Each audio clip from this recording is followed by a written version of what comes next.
हरे कृष्ण। सभी वैष्णवों के चरणों में दंडवत प्रणाम। प्रश्न है, भगवान कृष्ण का ही भजन क्यों करना चाहिए? क्या भगवान कृष्ण पूर्ण पुरुषोत्तम है? श्रीमद् भागवतम चतुर्थ स्कंद 31वां अध्याय और 14वां श्लोक। इसके तात्पर्य में दिया है। यह श्लोक महाप्रभु द्वारा श्री सनातन गोस्वामी को चैतन्य चरितामृत मध्य लीला 22वें स्कंद और 63वें श्लोक में उद्धृत किया गया है।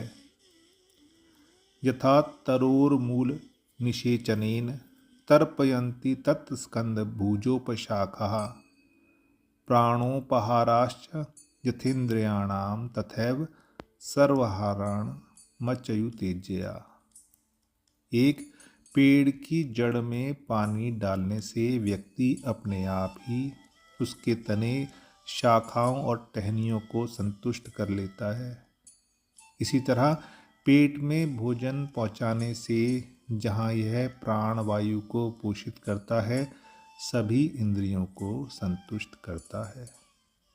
उसी तरह श्री कृष्ण की पूजा करने और उनकी सेवा करने से व्यक्ति अपने आप ही सभी देवताओं को संतुष्ट कर लेता है। भगवद गीता 15वां अध्याय प्रथम श्लोक में कहा गया है, ऊर्ध्वमूलम अधः शाखम, यह ब्रह्मांडीय अभिव्यक्ति नीचे की ओर विस्तारित हुई है और इसकी जड़ भगवान है। भगवान ने भगवद गीता 10वें अध्याय और 8वें श्लोक में पुष्टि की है, अहम सर्वस्य प्रभावः, मैं समस्त आध्यात्मिक तथा भौतिक जगतों का स्रोत हूँ। कृष्ण सभी चीज़ों का मूल है, अतः भगवान कृष्ण की सेवा, कृष्ण सेवा करने का अर्थ है स्वतः ही सभी देवताओं की सेवा करना। श्री कृष्ण की भक्ति करने से क्या होता है? चैतन्य चरितामृत मध्य लीला 22वां अध्याय 62वां श्लोक। श्रद्धया शब्दे विश्वास कहे सदृढ़ निश्चय, कृष्ण भक्ति कैले सर्व कर्म कृत्य है। कृष्ण की दिव्य प्रेमा भक्ति करने पर मनुष्य स्वतः सारे गौण कर्म संपन्न कर लेता है। ऐसा सुदृढ़ निश्चय श्रद्धा कहलाता है।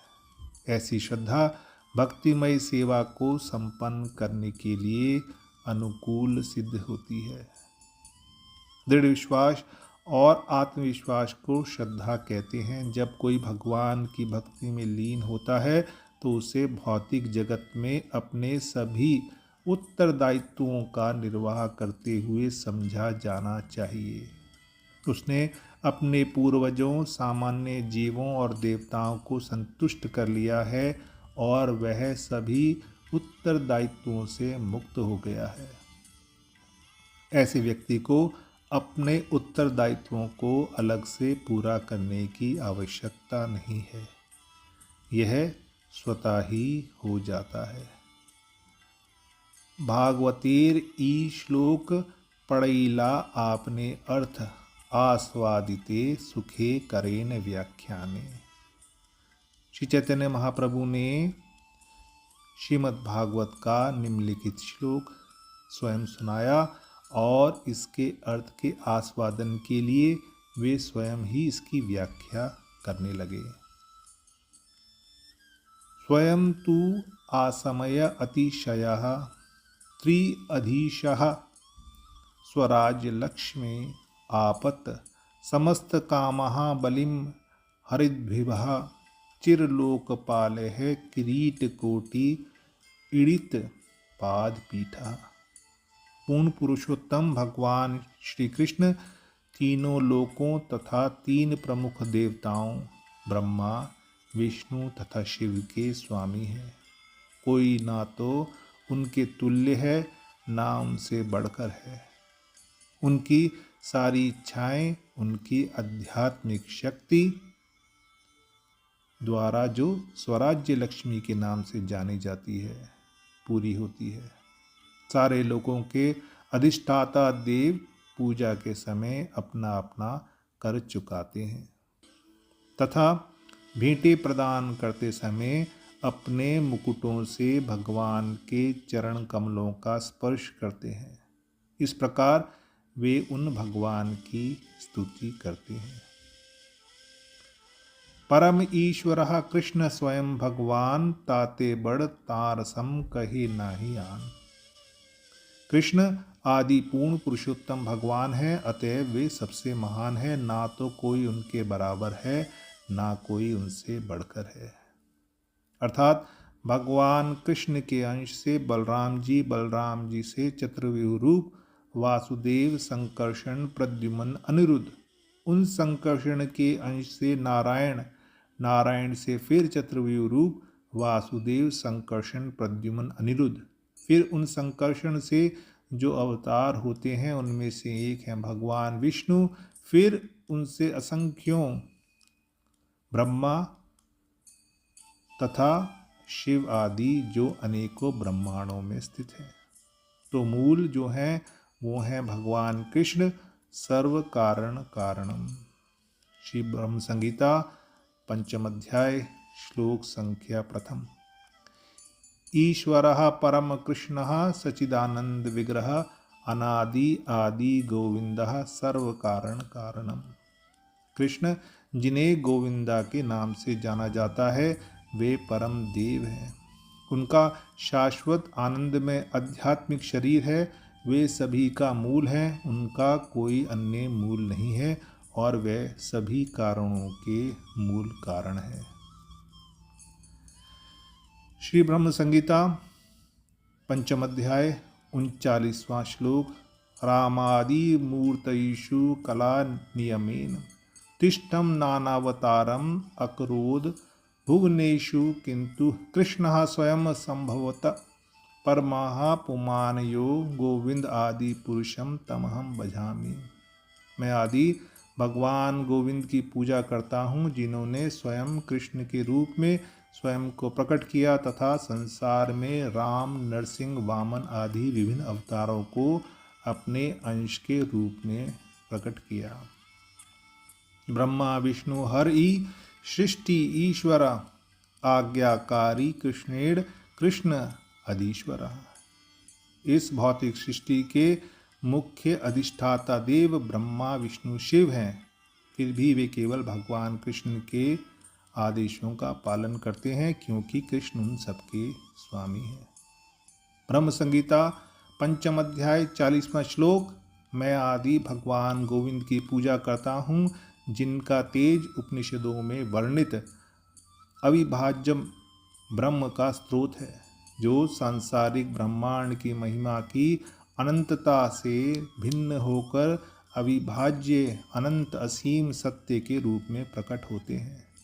आगे आता है, मैं आदि भगवान गोविंद की पूजा करता हूँ जो परम मूल तत्व है तथा समस्त अस्तित्व के आधार स्वरूप परम सत्ता है, जिनकी बाहरी शक्ति में सत्व, रज और तम ये तीन सांसारिक गुण समाहित हैं तथा जो सांसारिक जगत के विषय में वैदिक ज्ञान का प्रसार करते हैं। मैं उन आदि भगवान गोविंद की पूजा करता हूँ जो अपना महान आत्मरूप धारण करते हैं, जो शेष नाम धारण करते हैं, जो सर्व समावेशी शक्ति से परिपूर्ण है तथा अपने रोमों में अनंत जगत को धारण करके कारण सागर में विश्राम करते हैं तथा योग निद्रा का आनंद लेते हैं। ब्रह्मा तथा अन्य लोकों के स्वामी महाविष्णु के रोम छिद्रों से प्रकट होकर महाविष्णु के एक निश्वसन की अवधि तक जीवित रहते हैं। मैं उन आदि भगवान गोविंद की पूजा करता हूँ जिनके आत्मगत व्यक्तित्व के अंश महाविष्णु है। मैं उन आदि भगवान गोविंद की पूजा करता हूँ जिनसे पृथक अंशी ब्रह्मा जी संसार के नियमन के लिए शक्ति प्राप्त करते हैं। ठीक उसी प्रकार जैसे सूर्य अपने प्रकाश के कुछ अंश सूर्यकांत आदि नामों वाले समस्त तेजोमय रत्नों में प्रकाशित करते हैं। मैं उन आदि भगवान गोविंद की पूजा करता हूँ जिनके चरण कमलों को गणेश जी सदैव अपने हाथी के मस्तक से निकली हुई 2 झुमरियों पर धारण करते हैं ताकि वे तीनों लोगों की प्रगति के मार्ग में आने वाली सभी बाधाओं को नष्ट करने के अपने कार्य हेतु शक्ति प्राप्त कर सकें। तीनों लोकों में 9 तत्वों से बने हैं, अर्थात अग्नि, पृथ्वी, आकाश, जल, वायु, दिशा, काल, आत्मा और मन। मैं अनादि भगवान गोविंद की पूजा करता हूँ जिनसे ये उत्पन्न होते हैं, जिनमें ये विद्यमान है और जिनमें वे विश्व प्रलय के समय प्रवेश करते हैं। भगवान जिनकी हम आराधना करते हैं, भक्ति करते हैं, उस भगवान शब्द की परिभाषा देवी भागवत पुराण में सुंदर ढंग से दी गई है। ऐश्वर्यस्य समग्रस्य धर्मस्य यशस्य श्रियः ज्ञान वैराग्यो च शैव सन्नाम भगवानिनः। भगवान 6 अनंत ऐश्वर्यों के स्वामी हैं। शक्ति, ज्ञान, सौंदर्य, कीर्ति, ऐश्वर्य और वैराग्य। इस धराधाम पे अपनी कृष्ण लीला में उन्होंने इन सभी ऐश्वर्यों के केवल अंश का प्रदर्शन किया। भगवान 6 अनंत ऐश्वर्यों के स्वामी हैं। समस्त बल उन्होंने मात्र 7 वर्ष की आयु में बाएं हाथ की तर्जनी के नाखून पर गोवर्धन पर्वत धारण किया। उन्होंने मात्र कुछ दिवस का होने पर भी पूतना का वध किया।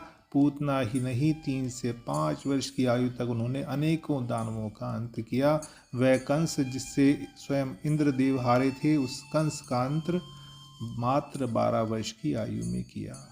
संपूर्ण धन लक्ष्मी जी श्री कृष्ण की पत्नी है, सदैव उनकी सेवा में रहती हैं, अर्थात समस्त धन उनका है। श्री कृष्ण ने द्वारका को सागर के मध्य बनाया और संपूर्ण द्वारका को हीरे मोती से सजवाया। यही नहीं, उनकी 16,108 रानियों के एक से एक वैभवशाली महल थे। सब अपने महल में अपने अपने कृष्ण भगवान के साथ रहते थे। समस्त यश श्री कृष्ण से अधिक यशस्वी कोई नहीं, यह उन्होंने अपनी कृष्ण लीला में दिखाया। संपूर्ण सौंदर्य श्री कृष्ण का सौंदर्य उनके भक्तों ने विभिन्न ग्रंथों के द्वारा दर्शाया है। उनको चंद्रमा सैकड़ों कामदेवों की सुंदरता से भी अधिक सुंदर श्री कृष्ण को कहा गया है। उनसे अधिक सुंदर और कौन होगा। भगवान कृष्ण का दर्शन करने वाले की इच्छा कभी बढ़ती नहीं। और दर्शन करूं, और दर्शन करूं, और दर्शन करूं। भगवान के श्री अंगों का एक साथ दर्शन कोई कर ही नहीं सकता।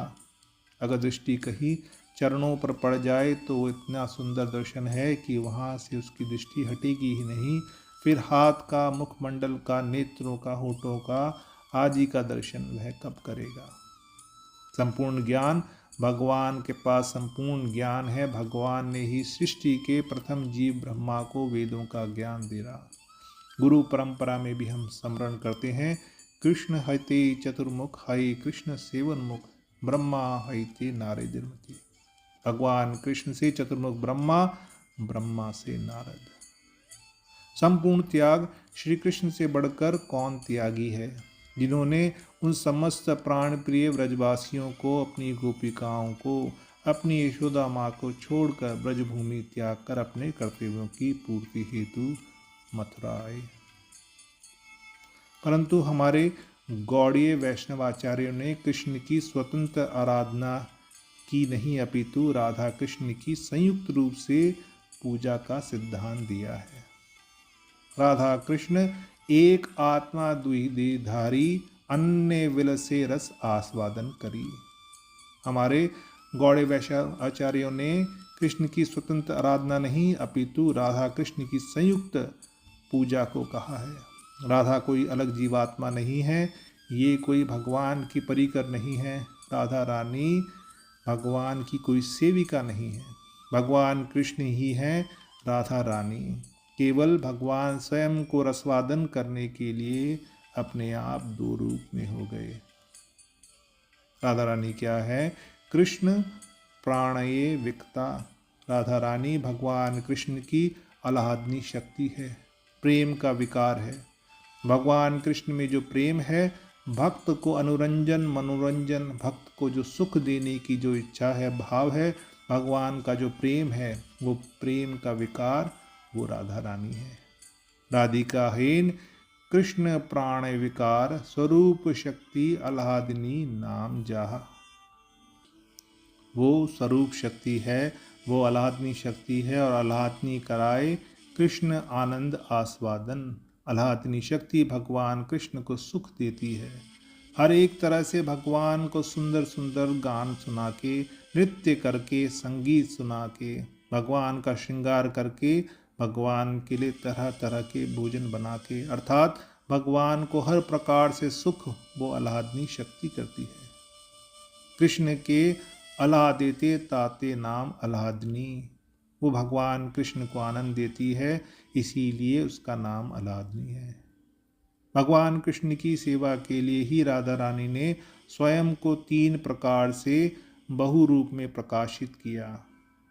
कांतागण देखित त्रिविध पुकार, एक लक्ष्मीगण और द्वारका में महिषीगण और ब्रज में गोपीगण।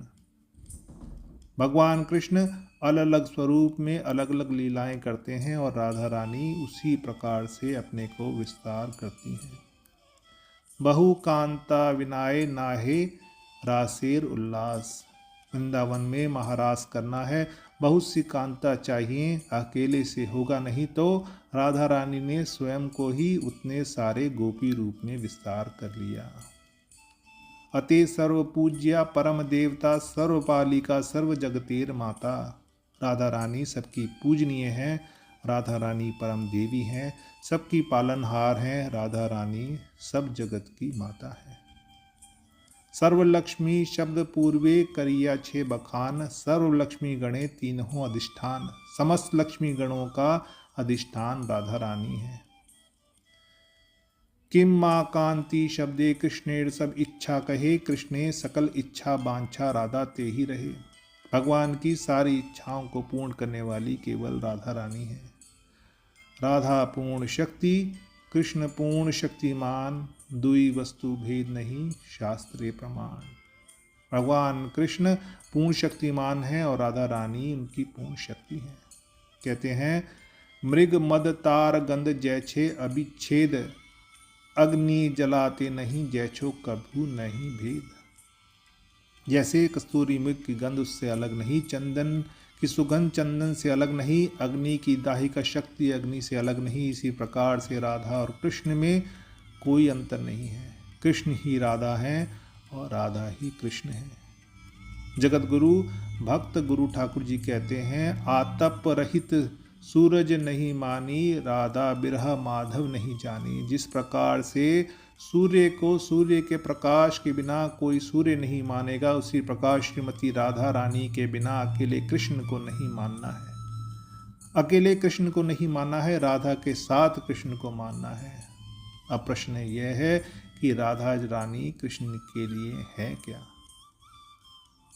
तो एक बार जयपुर में कुछ विद्वानों ने राजा के पास जाकर आपत्ति उठाई कि राधा जी को मंदिर में नहीं होना चाहिए, भगवान कृष्ण के साथ नहीं होना चाहिए, क्योंकि राधा कृष्ण का विवाह नहीं हुआ था।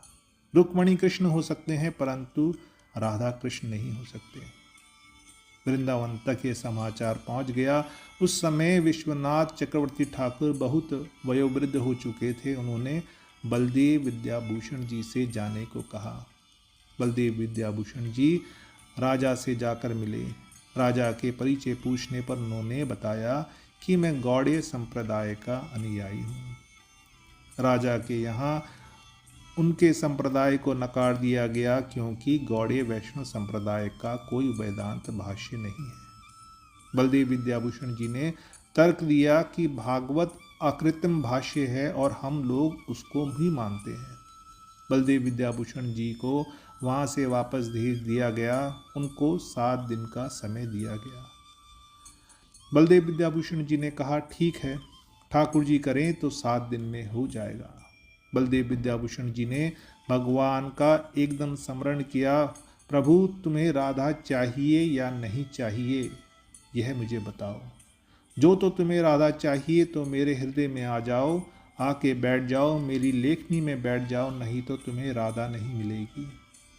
भगवान मुस्कुराए, बोले बलदेव मैं बैठा हूँ तेरे हृदय में, तेरी लेखनी में, जिस वेदांत का भाष्य लिखने के लिए शंकराचार्य जी को 20 वर्ष का समय लग गया, रामानुजाचार्य, निम्बाकाचार्य, विष्णु स्वामी, माधवाचार्य को कितने वर्ष लग गए, बलदेव विद्याभूषण जी ने उसको 7 दिन के अंदर लिख दिया और उसका नाम हुआ गोविंद भाष्य।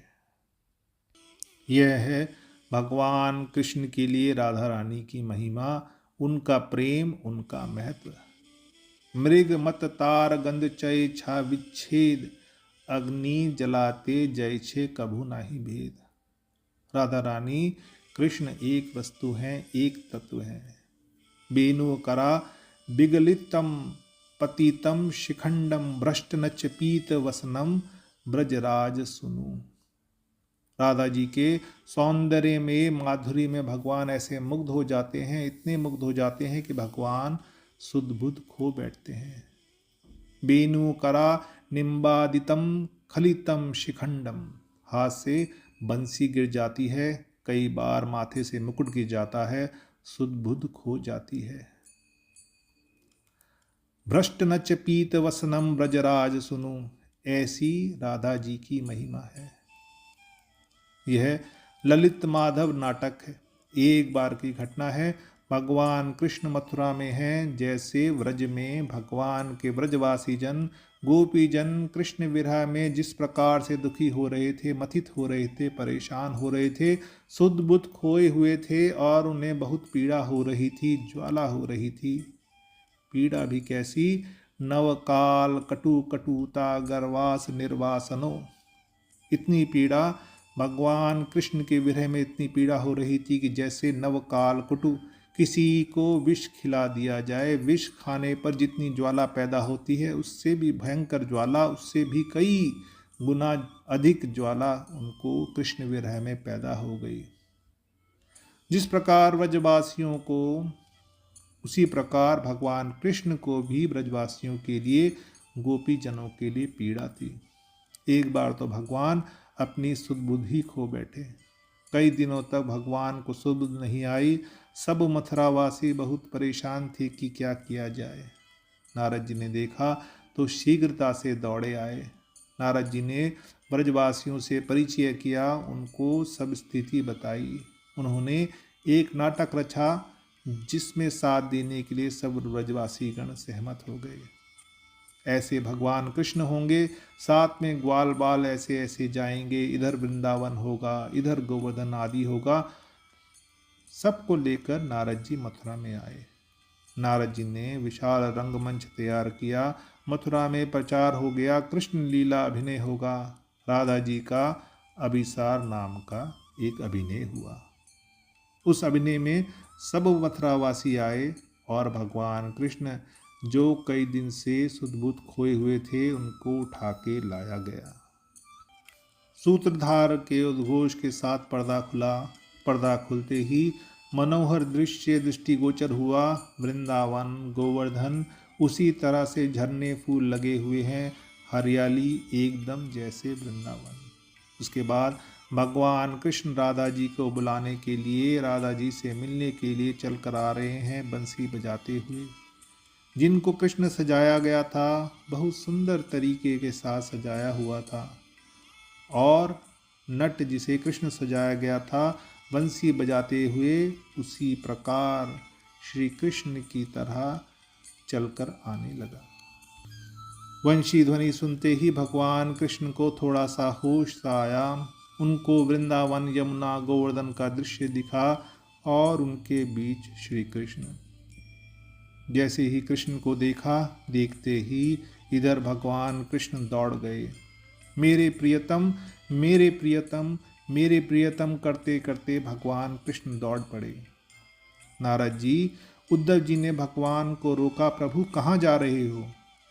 भगवान कृष्ण ने कहा, मेरे प्रियतम के पास मैं जाऊंगी, मुझे जाने दो, उनके चरणों में जाऊं, समर्पण कर दूं। पर आप ही तो श्री कृष्ण हो। क्या मैं कृष्ण हूं?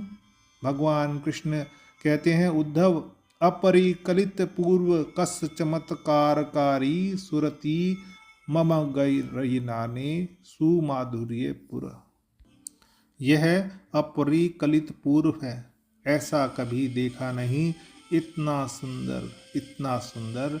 इस नट को देखते ही मेरे मन में इच्छा पैदा हुई कि मैं राधा बन जाऊं, इनके साथ हो जाऊं, इतने सुंदर के साथ मैं जीवन बिताऊं, उनकी सेवा करूं। ऐसा है भगवान कृष्ण का सौंदर्य। जो नट है, जिसको भगवान कृष्ण ने सजाया गया है, वो इतना सुंदर है, तो भगवान कृष्ण का सौंदर्य क्या होगा। औरों की तो क्या चले, शंकर से मुनि जाहि रटे, चतुरानन चारों ही आनन गावे। अरे जो हिरने कही आवत ही, मति मूड महारास खान कहावे। जा पर देवियो देव निहारत, बारत प्राण न देर लगावे। ताही अहीर की छोरिया, छछिया बन छाछ पे नाच नचावे। ऐसे भगवान बाकी बिहारी हैं, ऐसे भगवान कृष्ण हैं, ऐसी है राधा रानी की महिमा, और ऐसा है राधा रानी के लिए भगवान कृष्ण का प्रेम। वे दो नहीं, वह एक ही हैं। इसीलिए हमारे वैष्णव आचार्यों ने अकेले श्री कृष्ण की पूजा के बजाय उनको संयुक्त रूप से राधा कृष्ण को साथ में पूजने का विधान बनाया है। हरे कृष्ण कृष्ण कृष्ण हरे हरे, हरे राम राम राम हरे हरे।